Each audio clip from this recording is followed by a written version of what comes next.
ஃப்ரெண்ட்வுட்ஸ் நேயர்களுக்கு வணக்கம். ஒரே ஒரு மனுஷனால இன்னைக்கு தமிழ்நாடு அரசியலே களம் மாறப் போகுது அப்படின்னா எந்தவித மாற்று கருத்து இல்லை. மோடி அவர்கள் ஓபிஎஸ்ஐ தவிர்த்ததுனால இப்போ ஓபிஎஸ் ஒரு முடிவில் இருக்கிறாரு.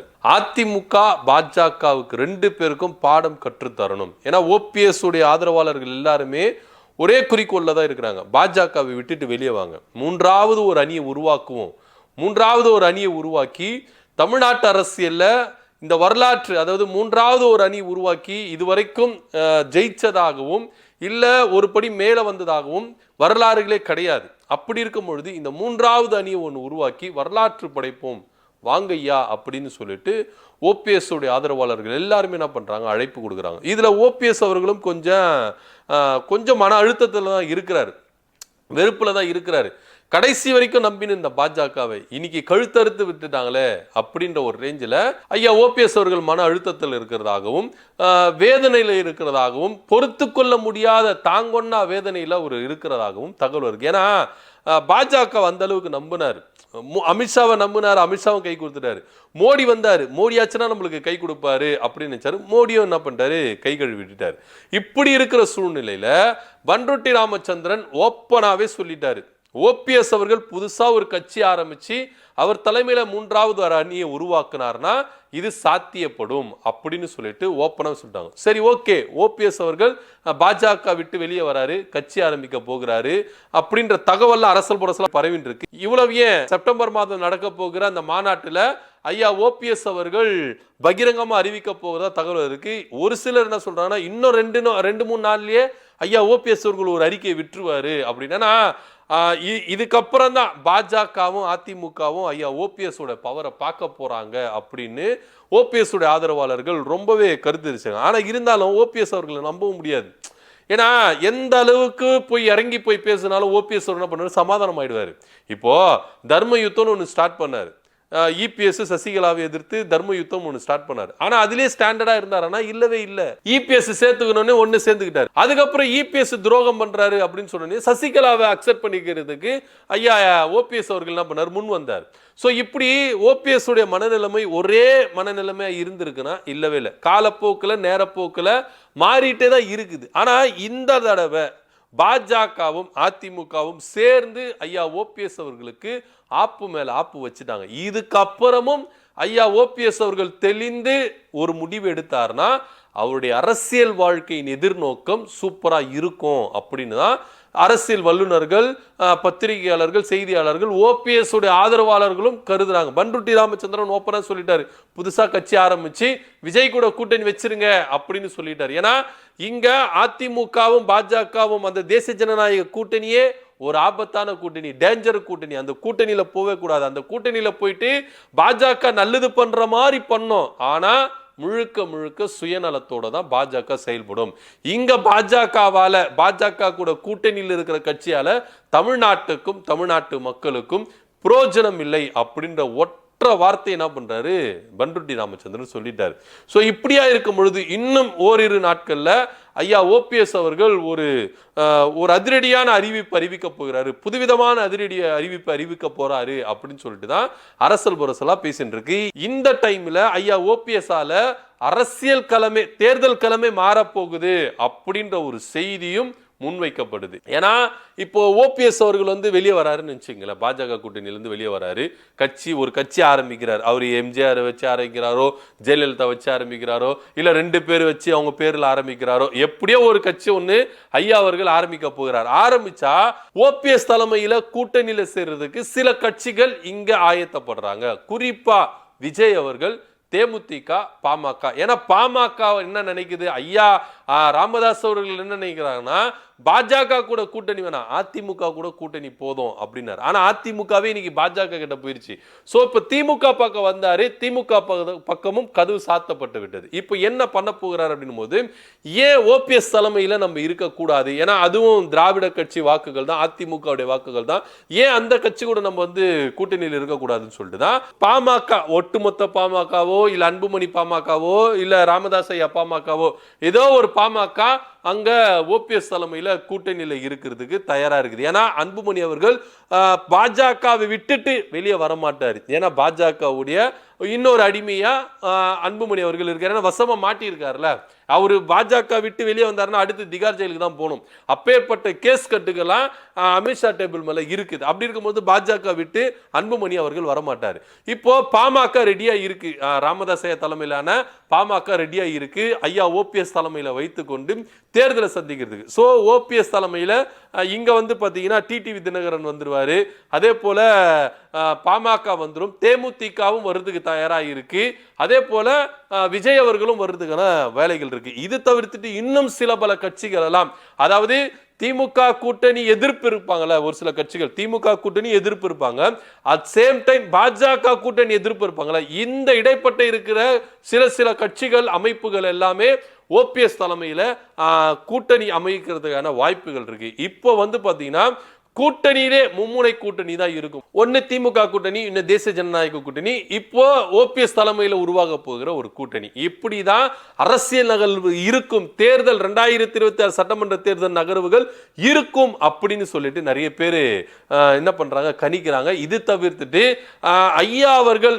துணிஞ்சு இந்த முடிவு எடுக்க போகிறார். ஏன்னா ஏற்கனவே ஐயா ஓபிஎஸ் ஆதரவாளர்கள் என்ன பண்ணாங்கன்னா சொல்லிக்கிட்டே தான் இருந்தாங்க, வேண்டாம் பாஜக கூட்டணி வேண்டாம், அதிமுக வேண்டாம், நம்ம தனியா ஒரு கட்சி ஆரம்பிச்சு உங்க தலைமையில அதிமுகவை ஒன்றிணைங்க, அதுக்கப்புறம் ஆட்டோமேட்டிக்கா அதிமுக வந்துரும் அப்படின்னு சொல்றது. ஏன்னா இப்போ அரசனை நம்பி புருஷனை கைவிட்ட கதையாதான் பாஜக என்ன பண்ணிச்சு, இபிஎஸ் நம்பி ஓபிஎஸ் கைவிட்டாங்க. இப்ப இந்த தேர்தல் அவங்களுக்கு சம்மட்டி அடிதான் அடிக்க போகுது. ஏன்னா தென் மாவட்டங்கள்ல ஓபிஎஸ், டிடிவி தினகரன், சசிகலா இவங்க 3 பேரை தவிர்த்துட்டு அதிமுக ஓட்டு அவங்களுக்கு கிடைக்குமானா கிடைக்கவே கிடைக்காது. அது அதிமுகவுக்காக இருந்தாலும் சரி, பாஜக இருந்தாலும் சரி, கிடைக்கவே கிடைக்காது அப்படின்ற ஒரு கலை யதார்த்தம் தான் இருக்குது. இதன் மத்தியில இபிஎஸ் நம்பி ஓபிஎஸ் கைவிட்டுட்டாங்க அப்படின்ற ஒரு செய்தி தான் ரொம்ப அரசலா இருக்கு.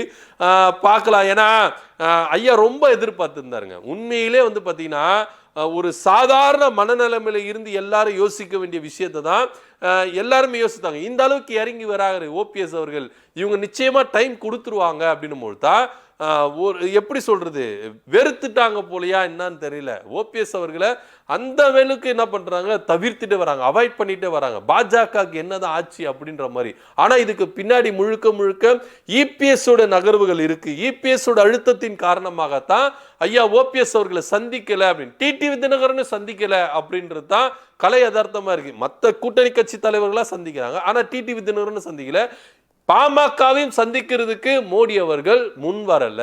ஏன்னா இவர் வராரு அப்படின்னும் பொழுது ஒரு சில கூட்டணி கட்சி தலைவர்களை சந்திச்சு ஒரு வலுப்படுத்துற ஒரு விஷயம் இருக்குல்ல, கூட்டணி வலுப்படுத்துற ஒரு விஷயம் இருக்குல்ல, எப்ப மோடி வந்தாரு கூட்டணி வலுப்படுத்துற விதமா எல்லா கூட்டணி கட்சி தலைவர்களை பார்த்தாரு அப்படின்னு ஒரு செய்தி இருக்குல்ல. ஆனா இங்க பாமகவையும் தவிர்த்து இருக்கிறாரு, அதே போல ஓபிஎஸ் அவர்களும் தவிர்த்து இருக்கிறாரு. ஆனா நீங்க வந்து ஓபிஎஸ் அவர்களை தவிர்த்தது தான் ஒரு பெரிய குற்றம் செஞ்சிட்டாங்க பாஜக.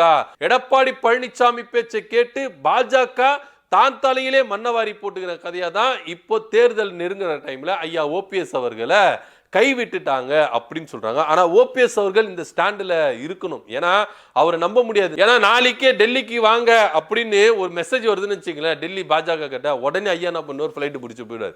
எப்போன்னு காத்துட்டு இருக்கிற மாதிரி ஃபிளைட் பிடிச்சிட்டு போயிடுவார். ஏன்னா இவர் வந்து நம்பவும் முடியாதுங்க ஐயா ஓபிஎஸ் அவர்களை. ஏன்னா ஏற்கனவே தர்ம யுத்தம் அப்படின்னு ஒன்று ஸ்டார்ட் பண்ணி அதுலயும் வந்து அவர் என்ன பண்ணல, ஸ்டாண்டர்ட் இல்லை.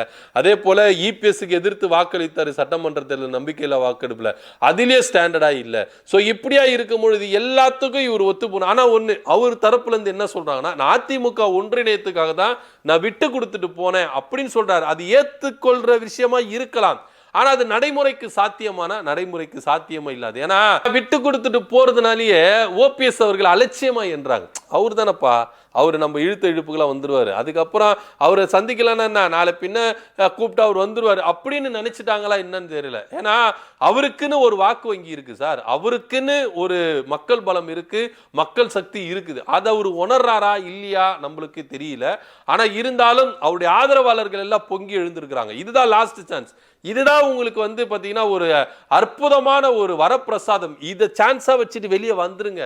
இதுக்கப்புறமும் நீங்க பாஜகக்குள்ள போய் விழாதீங்க. இதுதான் உங்களுக்கு நல்ல சான்ஸ். உங்களை மதிக்கல, மதியார் தலைவாசல் மிதிக்காதே அப்படின்றதுக்கு ஏற்ற மாதிரி நீங்க விட்டுட்டு வெளியே வாங்க அப்படின்னு சொல்லிட்டு பண்ருட்டி ராமச்சந்திரனும் அறிவுரைகளை சொல்லிட்டாரு. இதுக்கப்புறம் ஓபிஎஸ் அவர்கள் பாஜக கூட இருக்க போறாரா அப்படின்னு. ஏன்னா ஓபிஎஸ் தரப்புல இருந்து என்ன இன்னும் 2-3 நாள்ல வந்து ஒரு அறிவிப்பை வெளியிடுவாரு. புதுசா ஒரு கட்சி ஆரம்பிச்சு என் தலைமையில கூட்டணி அப்படின்றத ஒரு அறிவிப்பாரு அப்படின்னு சொல்லிட்டு தான் எல்லாரும் செய்திகள் வந்துட்டு இருக்கு. ஐயா என்ன பண்ண போகிறார்? ஏன்னா இப்போ ஓபிஎஸ் அவர்கள் தனியா கட்சி ஆரம்பிச்சு வெளியே வந்துட்டாருன்னா தமிழக வெற்றி கழகம் எப்போன்னு காத்துட்டு இருக்கு. போயிட்டு திராவிட ஓட்டுகள், அதாவது அதிமுக ஓட்டுகள் எல்லாம் கவர் பண்றதுக்கு அவங்க ரெடியா இருக்கிறாங்க. இந்த டைம்ல ஒருவேளை அப்படி வந்துருச்சுன்னு வச்சுங்களேன், தமிழக வெற்றி கழகம் இந்த கூட்டணிக்கு வரணும்னு சொல்லிட்டு ரொம்ப பாடாப்படுத்தின்னு இருக்கிறாங்க அதிமுகவும் பாஜகவும். இந்த மத்தியில ஓபிஎஸ் அவர்கள் தலைமையில தமிழக வெற்றி கழகம் போயிருச்சுன்னா இங்க ஆட்டம் கண்டுடுவாங்க. இந்த கூட்டணி எழுந்துக்கவே முடியாது அப்படின்றது தான் நிதர்சனமான உண்மையா இருக்கு. பொறுத்திருந்து பார்க்கலாம் என்ன நடக்குது அப்படின்றது. ஏன்னா ஓபிஎஸ் அவர்களுக்கு ஆளுமை இருக்கு. ஜெயலலிதா இருக்கும் பொழுதும் இல்லாத போது முதலமைச்சராக இருந்திருக்கிறாரு, தமிழ்நாட்டு ஆண்டு இருக்கிறாரு. அப்படி இருக்கும்போது அந்த வழிமுறைகள்லாம் நெறிமுறைகள்லாம் ஐயா ஓபிஎஸ் அவர்களுக்கு தெரியும். ஸோ அதனால புதுசா ஒருத்தரை வந்து முதலமைச்சர் வேட்பாளர், அதாவது விஜய் அவர்களை முதலமைச்சர் வேட்பாளர் போறதை விட ஆல்ரெடி முதலமைச்சரா இருந்தவர் இவரை முதலமைச்சரா வேட்பாளரா போட்டா இவங்க கூட்டணிக்கு ரொம்ப பலமா இருக்கும் அப்படின்னு சொல்லிட்டு தான் விஜய் அவர்களை விட்டு கொடுக்கறதுக்கான மனப்பான்மையில வந்துட்டார். ஏன்னா கூட்டணி ஆட்சியிலும் பங்கு, அதிகாரத்திலும் பங்குன்னு இருக்காரு. ஒருவேளை இந்த கூட்டணி வந்துருச்சுன்னா இவங்க பிரிச்சுப்பாங்க அப்படின்றதுலயும் எந்தவித மாற்றுகிறது இல்லை. இப்போ தமிழக வெற்றி கழகமும் இறங்கி வந்துருச்சு. என் தலைமையில தான் கூட்டணி, நான் தான் முதலமைச்சர் வேட்பாளர் சொல்லிட்டு இருந்த ஸ்டாண்ட்ல இருந்து கொஞ்சம் விட்டு விலகி வந்திருக்கிறதா தகவல் வந்திருக்கு. ஒருவேளை ஓபிஎஸ் அவர்கள் தனியா கட்சி ஆரம்பிச்சா ஓபிஎஸ் தலைமையில கூட்டணி, ஐயா ஓபிஎஸ் அவர்கள் முதலமைச்சர் அப்படின்ற ஒரு விஷயத்துக்கு முன் வந்துட்டாங்க. ஐயா ஓபிஎஸ் அவர்கள் முதலமைச்சர் வேட்பாளரா ஏத்துக்கிறதுக்கு சில கட்சிகள், நிறைய கட்சிகள் ரெடியாவே இருக்கு. ஏன்னா இபிஎஸ் அவர்களையே முதலமைச்சர் வேட்பாளரா நினைக்கிற மக்களுக்கும் சரி, அதிமுக காரங்களுக்கும் சரி, ஆல்ரெடி அம்மாவினால கை காட்டப்பட்ட ஓபிஎஸ் அவர்கள் முதலமைச்சர் வேட்பாளரா இருக்கிறதுக்கு தகுதி இல்லையா அப்படின்ற ஒரு கேள்வி இருக்கு. அவருக்கு நிச்சயமா தகுதி இருக்கு. ஏன்னா ஜெயலலிதா காலத்திலேயே அவங்களால வந்து இத்தனை பேர் இருக்கும் பொழுது ஐயா ஓபிஎஸ் அவர்களை தான் அவங்க என்ன பண்ணாங்க, கை காட்டிட்டு போனாங்க. நீங்க தான் முதலமைச்சரா இருங்க, நான் சிறைச்சாலைக்கு போனாலும் நீங்க தான் முதலமைச்சர் அப்படின்றத கை காட்டி கொடுத்து போனாங்க. அதே விசுவாசத்தோடு அவங்க வெளியே வரும் பொழுது அந்த முதலமைச்சர் பதவியை தார்மீகமா என்ன பண்ணாரு, கொடுத்தாரு. இந்த அளவுக்கு விசுவாசம் இது ஜெயலலிதா அவர்களே பாராட்டி இருக்கிறாங்க. இந்த அளவுக்கு ஒரு விசுவாசியை நான் இந்த கண்டதே இல்லை அப்படின்னு சொல்லிட்டு அந்த ரேஞ்சுக்கு ஐயா ஓபிஎஸ் அவர்கள் வாழ்ந்து கொண்டிருக்கிறார். ஏன்னா விசுவாசத்தின் மறுபெயர் ஓபிஎஸ் அவர்கள் அப்படின்ற ரேஞ்சுக்கு அவர் பேர் எடுத்துட்டார். அப்படி இருக்கும் பொழுது ஐயா ஓபிஎஸ் அவர்களை முதலமைச்சர் வேட்பாளரா ஏத்துக்கிறதுக்கு இங்க மக்களுக்கும் தயாரா தான் இருக்கிறாங்க. சில பல கூட்டணி கட்சிகளும் தயாரா தான் இருக்குது அப்படின்றதுல எந்தவித மாற்று கருத்தை இல்லை. பொறுத்திருந்து பார்க்கலாம் என்ன நடக்குதுன்னு. ஐயா ஓபிஎஸ் அவர்கள் புதுசா கட்சி ஆரம்பிச்சு ஓபிஎஸ் தலைமையில டிடிவி தினகரன், விஜய், பாமக, அதே போல தேமுதிக இந்த கட்சிகள் கூட்டணி வைத்து மூன்றாவது ஒரு அணியை உருவாக்க போறதா தகவல் வந்திருக்குது. இதை பத்தியோட கருத்து என்ன அப்படின்றத கீழே கமெண்ட் பண்ணுங்க. நன்றி, வணக்கம்.